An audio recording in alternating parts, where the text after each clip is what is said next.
Selamat pagi pemirsa, saya Irwan Saragih akan menemani Anda dengan beragam informasi terkini di antaranya.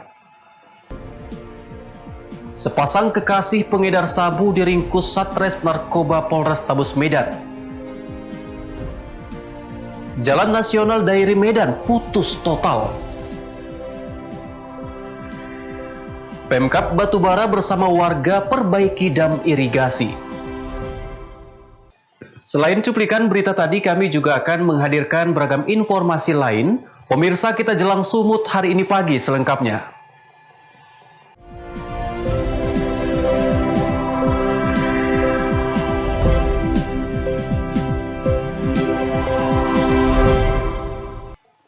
Kita ke informasi pertama, pemirsa. Petugas Satuan Reserse Narkoba Polrestabes Medan berhasil meringkus sepasang kekasih yang mengedarkan narkoba jenis sabu saat tengah melintas di jalan kota Medan.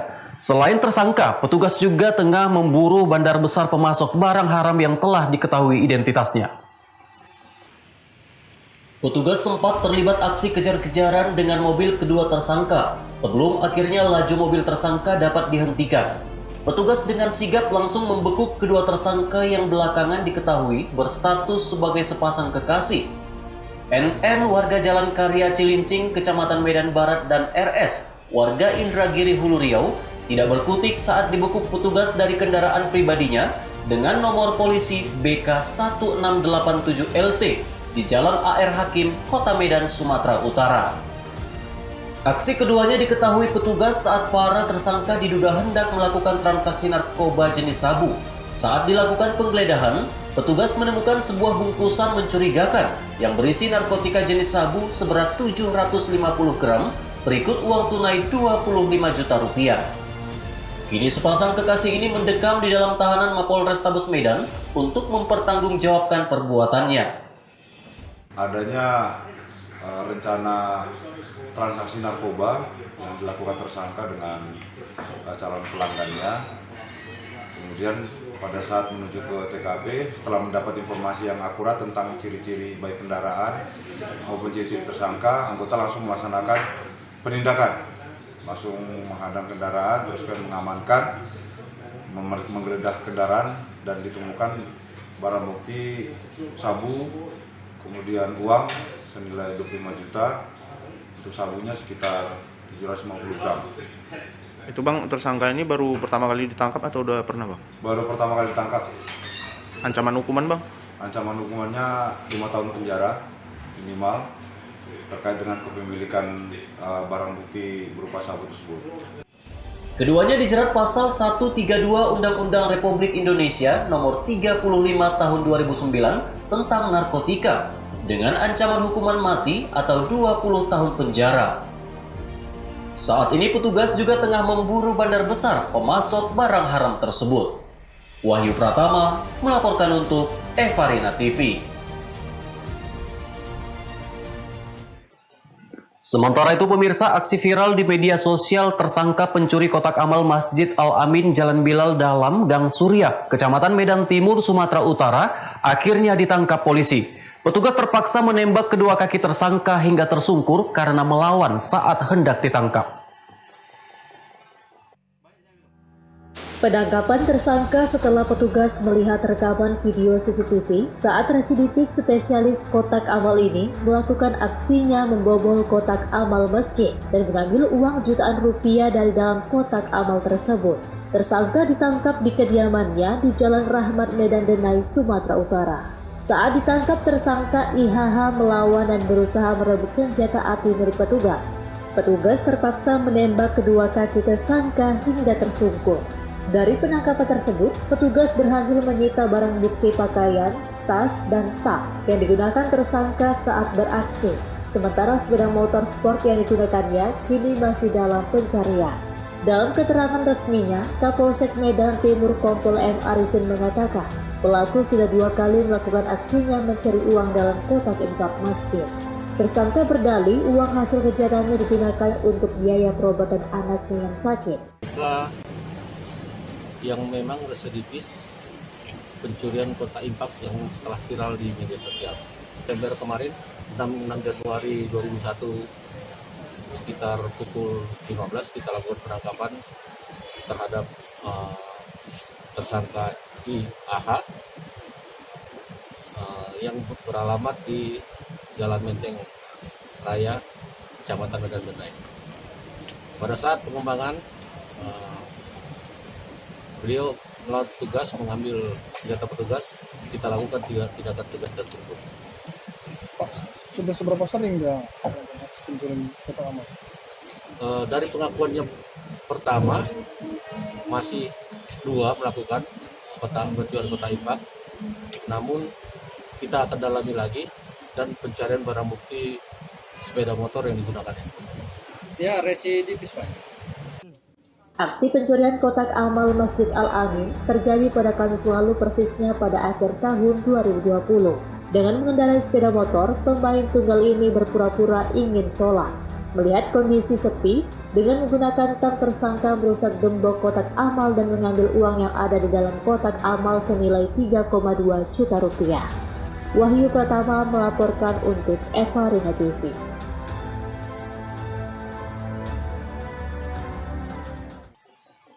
Informasi berikutnya pemirsa, antisipasi terjadinya kericuhan. Rutan kelas 1 Labuhan Deli mendadak memindahkan puluhan narapidananya ke rutan kelas 2B Humbang Hasundutan. Tercatat selama 2020 rutan kelas 1 Labuhan Deli telah memindahkan sebanyak 1.780 orang secara bertahap.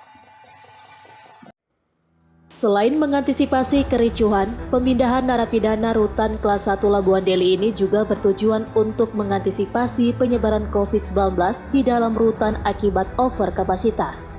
Sementara itu, pemindahan yang dilakukan secara tertutup dan pada malam hari ini juga dilakukan secara cepat dan pengawalan ketat oleh petugas rutan dibantu TNI untuk membawa 80 orang narapidana ke rutan kelas 2B Humbang Hasundutan. Hingga saat ini rutan kelas 1 Labuhan Deli dihuni sebanyak 1.723 narapidana yang seyogianya hanya berkapasitas 500 narapidana. Sementara itu, pemindahan para napi ini akan dilakukan secara bertahap ke sejumlah unit pelaksana teknis rutan dan lapas yang ada di Sumatera Utara hingga pertengahan tahun mendatang. Kepala Seksi Pelayanan Tahanan Rutan kelas 1 Labuhan Deli mengatakan, jika pemindahan yang dilakukan ini merupakan bentuk antisipasi kericuhan dan penyebaran COVID-19 akibat overkapasitas. Dan untuk pemindahan sendiri telah kita lakukan sejak tahun 2020 sebanyak 1.780 dan pada pengiriman awal di tahun ini sebanyak 80 orang.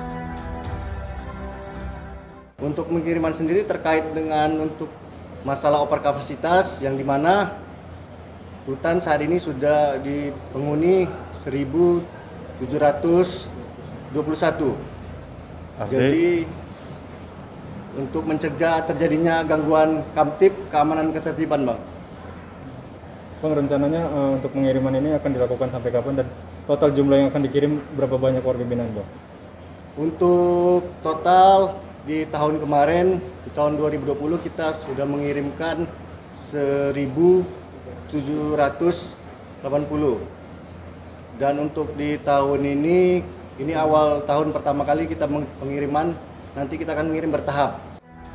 Overkapasitas hingga 3 kali lipat yang terjadi pada rutan kelas 1 Labuhan Deli juga menjadi alasan dilakukannya pemindahan para narapidana tersebut, di mana jika pemindahan tidak segera dilakukan, dikhawatirkan akan berpotensi menimbulkan gangguan keamanan yang mengakibatkan kericuhan di dalam rutan. Wahyu Pratama melaporkan untuk Eva Rina TV.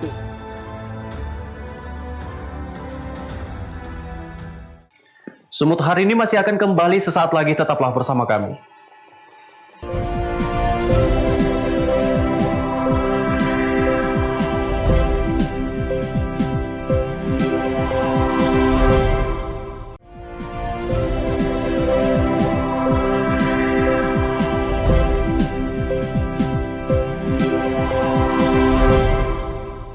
Terima kasih Anda masih bersama kami. Pemirsa, Badan Jalan Nasional di Kabupaten Dairi, Sumatera Utara amblas setelah diterjang air.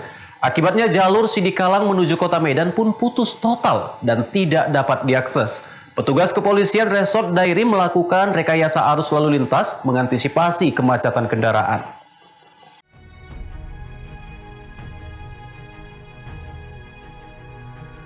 Inilah detik-detik ketika air menerjang Badan Jalan Nasional jurusan Sidikalang menuju Medan, tepatnya di kilometer 6,5 Desa Sitinjo 2, Kecamatan Sitinjo, Kabupaten Dairi.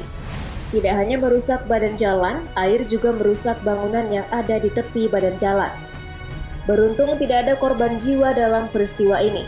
Namun, arus air memutus badan jalan hingga sepanjang 20 meter.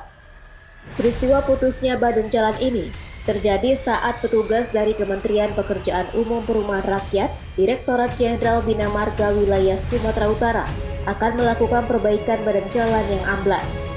Genangan air yang berada di tepi jalan menghantam badan jalan sehingga memutus akses. Diperkirakan perbaikan badan jalan akan memakan waktu hingga 2 bulan ke depan. Jalan ini terputus. Pihak Balai Besar Jalan Nasional bisa memprediksi jalan ini bisa diperbaiki 3 hari. Namun dikarenakan kemarin begitu besarnya volume air yang keluar, sehingga air tersebut membelah jalan tadi mengakibatkan jalan jadi terputus. Informasi dari Badan Jalan Besar Nasional, mereka menyampaikan ini mungkin memakan waktu kurang lebih 2 bulan. Jadi kami sampaikan kepada seluruh masyarakat dan seluruh masyarakat Kabupaten Dairi yang menggunakan kendaraan bermotor pada saat ini, mari ikuti petunjuk dan arahan dari personil kami yang sudah melaksanakan pengamanan arus lalu lintas. Petugas Satlantas dari Polres Dairi sudah melakukan rekayasa arus lalu lintas untuk mengantisipasi kemacetan kendaraan. Penta News sendiri melaporkan untuk Eva Rina TV. Sementara itu pemirsa, jalan lintas Pantai Timur sepanjang 2,5 km mengalami kerusakan lebih dari 1 tahun dan belum ada perhatian dari pemerintah. Status jalan yang merupakan jalan provinsi ini menghubungkan 3 kabupaten, yakni Kabupaten Deli Serdang, Serdang Bedagai, dan Batubara.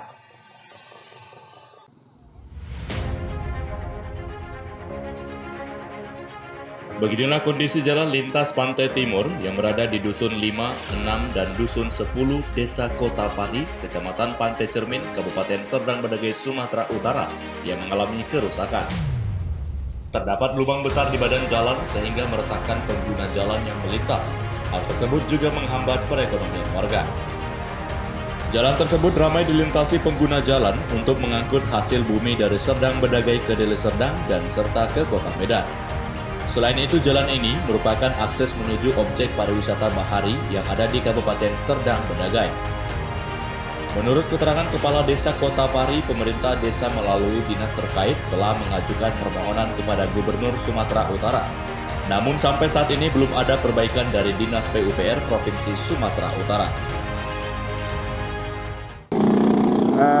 Kondisi jalan ini ya rusaknya lebih kurang udah ada 1 tahun lebih lah ya. Kondisi yang memang sangat sulit sekali dilalui ya, baik itu kendaraan sepeda motor, baik itu mobil, baik itu bus, truk-truk yang mengangkat hasil bumi. Jadi yang rusak itu lebih kurang 2,5 kilo. Yang kami lakukan dari pihak pemerintahan desa ya, kami telah mengajukan juga permohonan kepada Bapak Gubernur ke Dinas PU Provinsi ya, melalui anggota DPRD Provinsi ya, untuk mengajukan permohonan dari desa. Abdul Malik melaporkan untuk Eva Rina TV. Pemirsa, jalan rusak parah hingga berlumpur di Desa Pandang Pulau, Kecamatan Bandar Pulau, Kabupaten Asahan. Akhirnya diperbaiki pemerintah desa bersama salah satu perusahaan perkebunan swasta di daerah tersebut. Pemerintah Desa Padang Pulau bersama perusahaan perkebunan swasta PT Jaya Putra Indonesia Gajah Sakti memperbaiki jalan rusak di Desa Pandang Pulau, Kecamatan Bandar Pulau, Asahan. Jalan ini rusak selama hampir 73 tahun yang menjadi jalan penghubung 7 desa. Perusahaan perkebunan sawit tersebut membantu memperbaiki jalan rusak dengan memberikan bantuan berupa padas 30 truk, pasir 80 truk, dan petrun 40 truk. Dari pemerintah Kabupaten Asahan di APBD tahun 2021 ini supaya dapat pembangunan hot mix di jalan Desa Padang Pulau menuju 7 desa yang ada di atas. Dan kami juga mengharapkan kepada APBN pusat supaya juga ada mendapatkan perhatian kepada Kabupaten Asahan, umumnya di Kecamatan Bandar Pulau, Desa Padang Pulau. Apa penyebab dari rusak jalan ini, Des? Penyebab rusak jalan karena turunnya hujan dari bulan 9 sampai masuk Januari, awal Januari ini. Jadi jalan cukup hancur karena jalan selama ini memang jalan tanah. Ditambah lagi dengan banyaknya masyarakat lalu lalang membawa hasil ladang, hasil panen mereka. Meskipun demikian, pemerintah desa dan warga tak henti mengharapkan bantuan dari pemerintah pusat agar jalan rusak tersebut tidak menghambat perekonomian desa. Sebelumnya jalan rusak berlumpur ini menjadi sorotan masyarakat karena aksi salah satu warga yang berselfie mandi lumpur. Hal tersebut sebagai wujud protes dengan harapan menjadi sorotan pemerintah Kabupaten Asahan agar segera memperbaiki jalan tersebut. Wanda Pratama melaporkan untuk Evarina TV.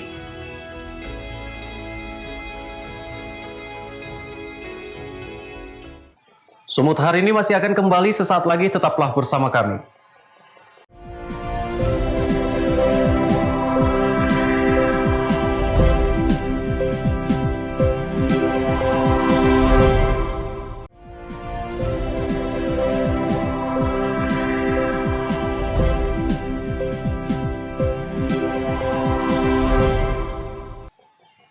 Terima kasih Anda masih bersama kami. Pemirsa, Bupati Batubara menurunkan 1 unit ekskavator amfibi. Alat tersebut digunakan untuk bergotong royong bersama warga untuk memperbaiki dam irigasi pengairan persawahan warga.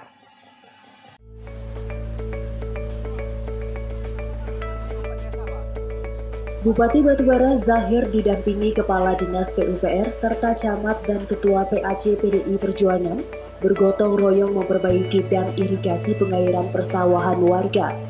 Zahir menurunkan 1 unit ekskavator amfibi milik Pemkab Batubara guna menormalisasi serta perbaikan tanggul Sungai Serbajadi di Desa Mekarmulyo, Kecamatan Seibalai, Batubara. Dalam kesempatan tersebut, Zahir bersama warga bahu-membahu dalam perbaikan dam irigasi pengairan persawahan warga yang telah rusak. Selain itu, Zahir juga masuk ke dalam gorong-gorong untuk meninjau langsung aliran air yang tersumbat mengaliri persawahan warga. Bupati Zahir mengatakan, hal ini merupakan perbaikan darurat.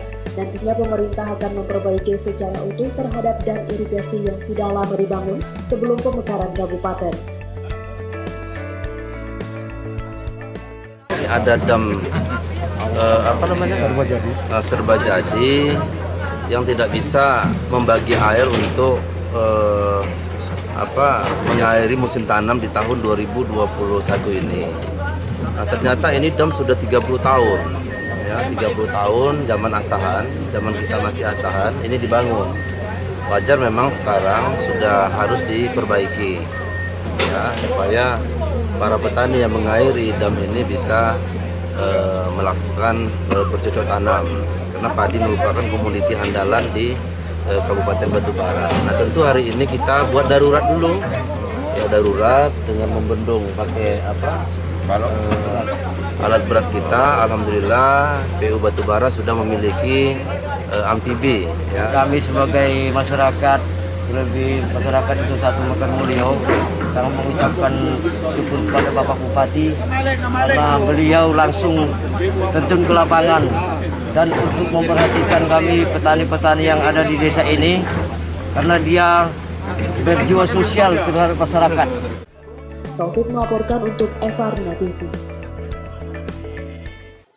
Informasi selanjutnya pemirsa, bagi Anda warga Kabupaten Asahan dan Labuhan Batu tentu tidak asing dengan air terjun yang satu ini, yakni air terjun Pantai Padas yang berada di Dusun 2, Desa Padang Pulau, Kecamatan Bandar Pulau, Kabupaten Asahan, Sumatera Utara. Air terjun ini memiliki ketinggian 3 meter dan dikelilingi bebatuan yang menambah keindahan saat Anda berlibur bersama keluarga di akhir pekan. Berikut cuplikannya untuk Anda. Pemirsa, mungkin air terjun Pantai Padas tidak asing lagi di telinga Anda. Dengan hanya modal Rp5.000 untuk parkir sepeda motor dan mobil, Anda dapat berwisata dengan keluarga tercinta di tempat ini. Keindahan air terjun Pantai Padas dikelilingi bebatuan. Di sekitar lokasi juga ditemukan bongkahan batu-batu dan tersedia spot foto bagi warga yang ingin mengabadikan liburannya. Tempat wisata ini merupakan tempat wisata yang baru dan dibangun selama 4 bulan oleh warga dengan anggaran swadaya masyarakat. Sejuk, enak ya kan, untuk anak-anak pun bagus karena kan dia nggak terlalu dalam. Dibanding yang lain-lain gimana nih? Ya lumayan Lebih lah. cantik yang sini lah ya. Kita buka sekitar 4 bulan baru berjalan. Pelan-pelan lah kita membenainya kan. Terutama kita membuat tempat-tempat joglo inilah kita utamakan. Dan dari situ pun dari sini kita nggak ada istilahnya menarik pungutan masuk biaya. Hanya kita sebatas parkir. Swadaya masyarakat ada, Pak. Swadaya masyarakat lah ini, kita bilangnya swadaya masyarakat. Karena kita membangun ini, kita bilangnya gimana ya, bentuknya dari bantuan masyarakat, swadaya masyarakat, dan bantuan dari PT Sopindo. Bantuan dari pemerintah sendiri ada nggak, Pak? Belum ada. Kalau dari pemerintah belum ada kita bantuan. Oleh karenanya, bagi Anda yang penasaran dengan keindahan air terjun Pantai Padas ini, Anda tentu saja dapat mengunjunginya. Dengan hanya membayar Rp5.000 untuk parkir sepeda motor, Anda bisa melihat keindahan air terjun Pantai Padas. Tempat ini juga cocok untuk Anda yang ingin menghabiskan liburan bersama keluarga di akhir pekan. Wanda Pratama melaporkan untuk Evarina TV. Pemirsa, demikianlah rangkaian informasi dalam Sumut hari ini pagi. Saya Irwan Saragih mewakili kerabat kerja yang bertugas pamit undur diri. Terima kasih dan sampai jumpa.